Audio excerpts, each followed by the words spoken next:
শ্ৰী শ্ৰী শংকৰদেৱ প্ৰাথমিক বিদ্যালয়ত ক্ষতিসাধন কৰে, উপদ্ৰৱ চলায় আৰু বিদ্যালয়খনৰ খিৰিকী ভাঙে, ভিতৰৰ আচবাব পত্ৰকে ধৰি বিভিন্ন সা সামগ্ৰী বিস্তৰভাৱে ক্ষতিসাধন কৰে। এইবাৰকে ধৰি বিদ্যালয়খনত মুঠ 8 বাৰলৈ বন্যহস্তীয়ে আক্ৰমণ চলালে, যাৰ ফলত বিদ্যালয়খনৰ আন্তঃগাঁথনি একেবাৰে ভাঙি পৰিছে।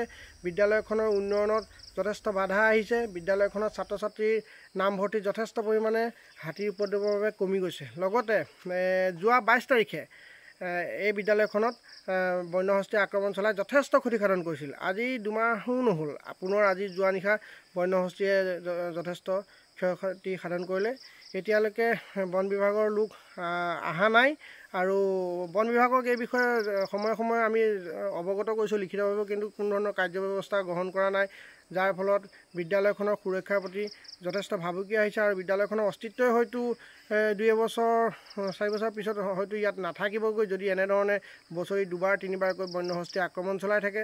গতিকে মই শিক্ষা বিভাগকো এই বিষয়ে অৱগত কৰিছোঁ, তেওঁলোকেও আশ্বাসে দি আছে, এতিয়ালৈকে কোনো ধৰণৰ কাৰ্যকৰী ব্যৱস্থা গ্ৰহণ কৰা নাই।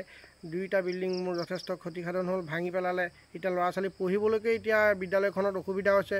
আৰু মই উল্লেখ কৰিম যে বিগত 6বাৰ এই বিদ্যালয়খনে গুণোৎসৱত A+ পাইছে আৰু 2বাৰকৈ লংকা শিক্ষাখণ্ডৰ ভিতৰত প্ৰথম হৈছে A+ পায় গুণোৎসৱত। কিন্তু শিক্ষা বিভাগেই হওক বা আমাৰ বিভাগীয় বিষয়া এই বিদ্যালয়খনৰ